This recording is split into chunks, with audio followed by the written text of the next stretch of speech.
Hello दोस्तों, स्वागत है आप सभी का अपना चैनल अंकिता दीदी टीचिंग। तो आज हम पढ़ने वाले हैं लेखा शास्त्र पुस्तपालन एवं लेखा कर्म, कक्षा 12वीं, अध्याय 1, साझेदारी फर्मों का लेखांकन का आधारभूत सिद्धांत।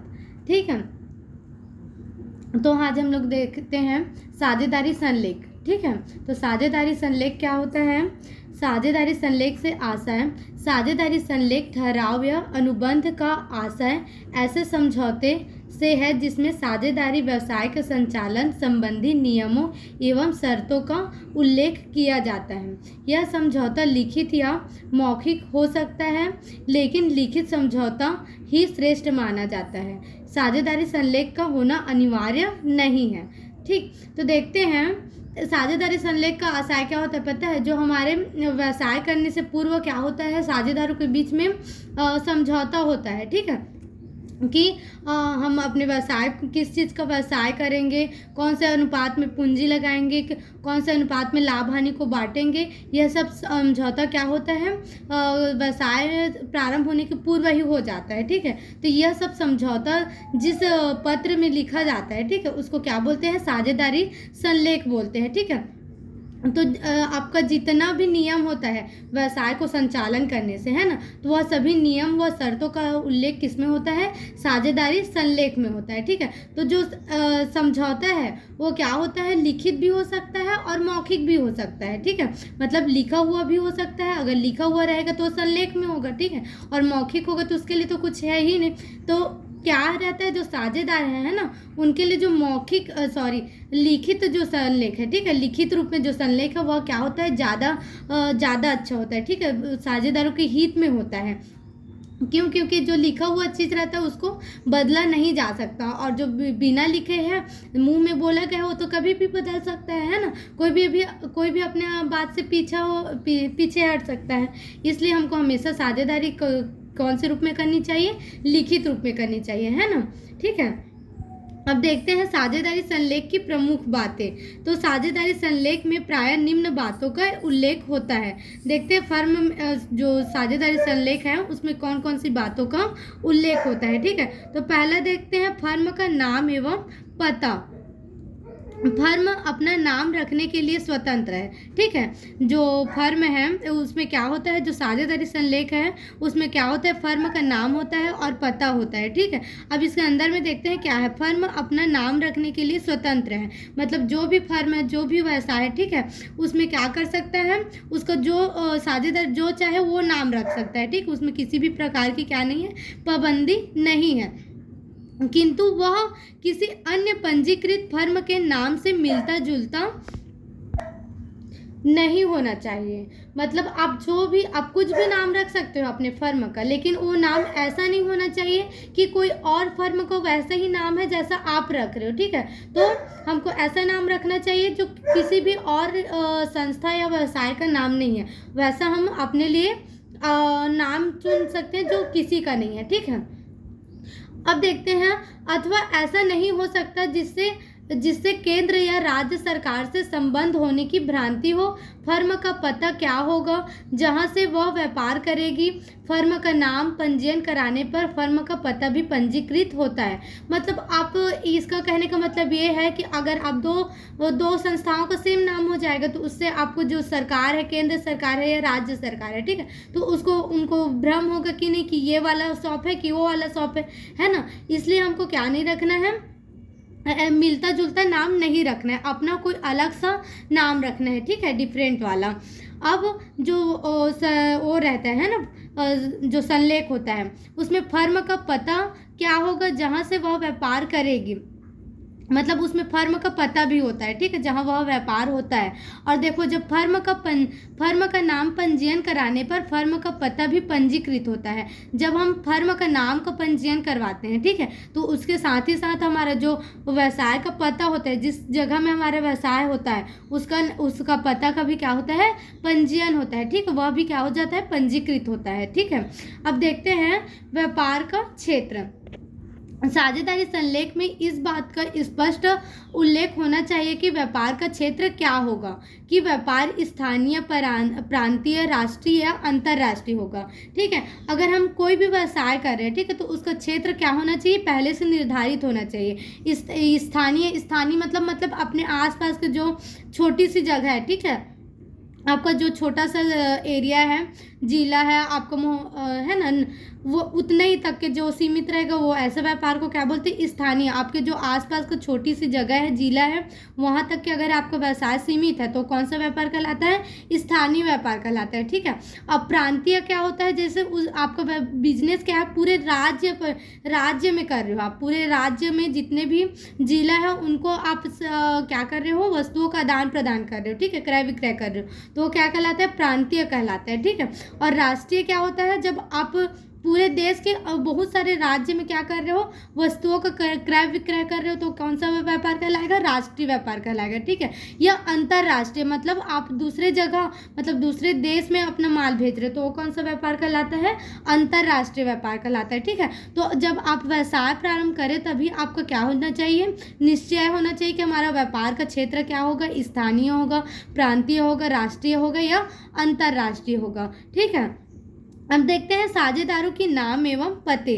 फर्म के सभी साझेदारों के नाम एवं पते साझेदारी संलेख में लिखे जाते हैं। ठीक है, जितने भी ना हमारे व्यवसाय में साझेदार होंगे, ठीक है, उन सभी का जो नाम है और उनका जो एड्रेस है वो सभी पहले से किस में लिखा जाता है, साझेदारी संलेख में लिखा जाता है ना। अब देखते हैं तीसरा, साझेदारों की पूंजी।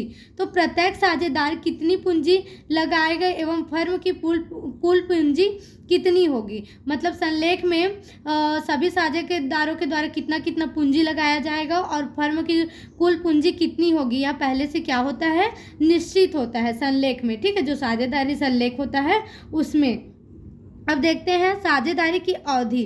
तो साझेदारी संलेख में इस बात का उल्लेख होना चाहिए कि फर्म अपना कार्य किस तिथि से शुरू होगी और अवधि क्या होगी। मतलब आपके जो संलेख है उसमें यह लिखा होना चाहिए कि आपका व्यवसाय कौन से तारीख से प्रारंभ हो रहा है और वो कौन से तारीख को समाप्त होगा। जैसे कि आप 1 जनवरी को अपना व्यवसाय प्रारंभ करते हो तो उसका अंतिम दिन क्या होगा, 31 दिसंबर होगा। और एक क्या होता है, हमारा वित्त वर्ष होता है। ठीक है, वित्त वर्ष कब प्रारंभ होता है, 1 मार्च को। अगर आपका व्यवसाय 1 मार्च को प्रारंभ हो रहा है तो 1 मार्च नहीं, 1 अप्रैल को प्रारंभ होगा। ठीक है, तो 1 अप्रैल को जो प्रारंभ होता है वैसा व्यवसाय का अंतिम दिन कब होता है, 31 मार्च होता है। ठीक है, तो ऐसे क्या होना चाहिए, हमारे पहले से निश्चय होना चाहिए कि हमारे जो साझेदारी की अवधि है वह क्या होगी। ठीक है, अब देखते हैं नए साझेदार का प्रवेश।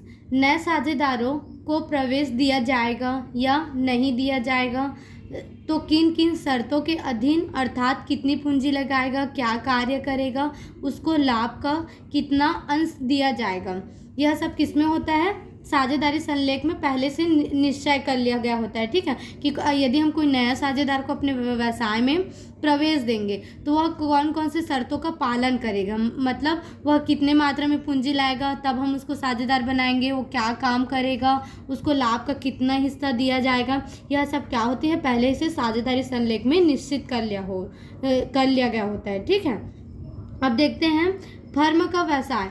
फर्म किस प्रकार का तथा किन किन वस्तुओं का व्यापार करेगी, अर्थात थोक व्यापार करेगी या फुटकर व्यापार, आदि बातों पर निर्णय कर लेना चाहिए। मतलब जब जो हमारे साझेदार संलेख है ना, उसमें इस बात का पहले से वो हो जा रहता है, निश्चय हो जा रहता है कि हम किस चीज़ का व्यापार करेंगे, कौन से वस्तुओं को मतलब बेचेंगे। ठीक है, तो वो भी कैसी होगी। ठीक है, मतलब थोक व्यापार करेंगे, मतलब बहुत बड़ी थोक व्यापार मतलब क्या होता है, बहुत बड़ी मात्रा में व्यापार विक्रय करेंगे, या फुटकर व्यापार करेंगे, मतलब थोड़ी थोड़ी मात्रा में वस्तुओं को बेचेंगे। यह सब बातों का निर्णय क्या होता है, पहले ही से संलेख में कर लिया गया होता है। ठीक है, अब देखते हैं पूंजी पर ब्याज। साझेदारों द्वारा लगाई गई पूंजी पर ब्याज दिया जाएगा या नहीं, और दिया जाएगा तो किस दर से। यह सब बातें भी क्या होती है, पूंजी साझेदारी संलेख में लिखा होता है। मतलब जो साझेदार पूंजी लगाया है व्यवसाय को प्रारंभ करने में, तो उसको कितना मात्रा में ब्याज दिया जाएगा इसका या नहीं दिया जाएगा, यह सब बातों का निश्चय पहले से क्या हो जाता है, साझेदारी संलेख में कर लिया गया होता है। ठीक है, अब देखते हैं आहरण एवं उस पर ब्याज। आहरण मीन्स क्या होता है, जो हम अपने व्यवसाय का पैसे को अपने निजी प्रयोग के लिए उपयोग करते हैं। ठीक है, तो उसको क्या बोलते हैं, आहरण। तो आहरण पर ब्याज दिया जाएगा या नहीं दिया जाएगा। ठीक है, तो फर्म में से साझेदार रुपया निकाल सकता है या नहीं, और यदि निकाल सकता है तो कितना और कब। रुपया निकालने की स्थिति में ब्याज की दर क्या होगी। ठीक है, मतलब हमारा जो साझेदारी संलेख होता है उसमें पहले से यह निश्चय कर लिया गया होता है कि यदि जो साझेदार है वह व्यवसाय से रुपया निकाल सकता है या नहीं निकाल सकता। अगर निकाल सकता है तो कितनी मात्रा में निकाल सकता है, और अगर वो निकाला है तो उसको कितने दर में कितना प्रतिशत ब्याज दिया जाएगा। यह सब बातों का उल्लेख क्या होता है, साझेदारी संलेख में पहले ही से हो जा रहता है। ठीक है, फिर उसी का पालन करते हुए क्या करते हैं, साझेदार अपने व्यवसाय का संचालन करते हैं। ठीक है, अब देखते हैं लाभ हानि का विभाजन। फर्म के साझेदार के मध्य लाभ हानि का विभाजन किस अनुपात में होगा, पूंजी के अनुपात में या अन्य किसी अनुपात में होगा। मतलब जो साझेदारी संलेख होता है उसमें यह बात का भी उल्लेख होता है कि साझेदारों के मध्य में जो लाभ हानि का विभाजन होगा वह किस अनुपात में होगा, और पूंजी के अनुपात में होगा या बराबर अनुपात में होगा या और किसी अनुपात में होगा। यह सब बातों का क्या होता है, पहले से निश्चय हो जा रहता है। ठीक है, संलेख के अंतर्गत।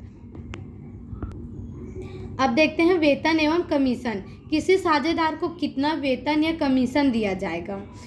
साधारणतः सक्रिय वेतन साझेदार को वेतन या कमीशन दिया जाता है। ठीक है, जो व्यवसाय होता है ना उसमें कोई साझेदार को वेतन या कमीशन भी दिया जाएगा, लेकिन कब दिया जाता है पता है, जब कोई साझेदार बाकी सभी साझेदार से क्या करता है, अधिक कार्य करता है, तो उसको क्या दिया जाता है, वेतन या कमीशन। तो ये वेतन कमीशन दिया जाएगा या नहीं दिया जाएगा, यह बात का निश्चय पहले से क्या हो जाता है, साझेदारी संलेख में हो जा रहता है। ठीक है, अब देखते हैं साझेदार को ऋण।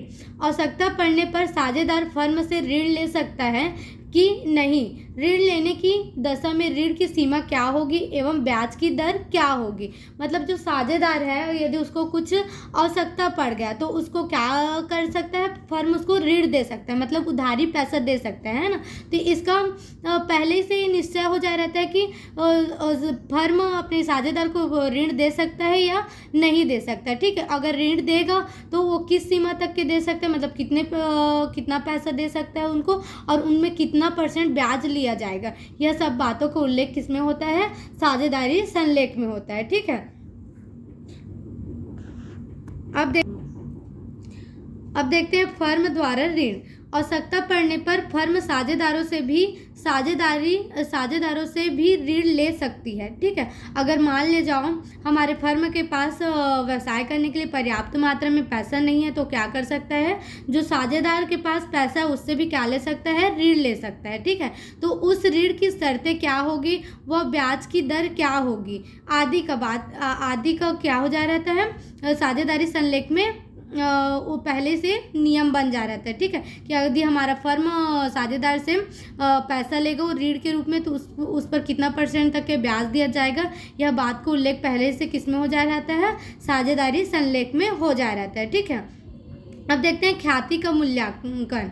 ख्याति क्या होता है, जो हमारे इमेज के द्वारा, हमारे नाम के द्वारा जो हमको लाभ प्राप्त होता है उसको क्या बोलते हैं, ख्याति बोलते हैं। ठीक है, तो ख्याति का मूल्यांकन फर्म में किसी व्यक्ति को शामिल करने या उसकी निवृत्ति या मृत्यु होने की दशा में फर्म की ख्याति का मूल्यांकन किस प्रकार किया जाएगा एवं जाने वाले साझेदार का हिसाब किस तरह चुकता किया जाएगा। मतलब यदि हम क्या यदि हमारे व्यवसाय में क्या हो रहा है, कोई नया साझेदार शामिल हो रहा है या कोई साझेदार क्या हो रहा है, व्यवसाय को निवृत्त हो रहा है, मतलब छोड़ के जा रहा है, या कोई साझेदार मर गया, ठीक है, मतलब उसकी मृत्यु हो गई, तो उस समय ख्याति का मूल्यांकन किस विधि के द्वारा किया जाएगा और जो जाने वाला साझेदार है उसका हिसाब किस प्रकार चुकता किया जाएगा। यह सभी के लिए नियम पहले से किस में बना लिया गया होता है, साझेदारी संलेख में बना लिया गया होता है, ठीक है। अब देखते हैं साझेदारी का समापन, ठीक है। साझेदारी का समापन, किन किन परिस्थितियों में साझेदारी का समापन हो जाएगा, मतलब कौन सी ऐसी परिस्थिति आएगी जब साझेदारी को क्या कर दिया जाएगा, समाप्त कर दिया जाएगा, ठीक है।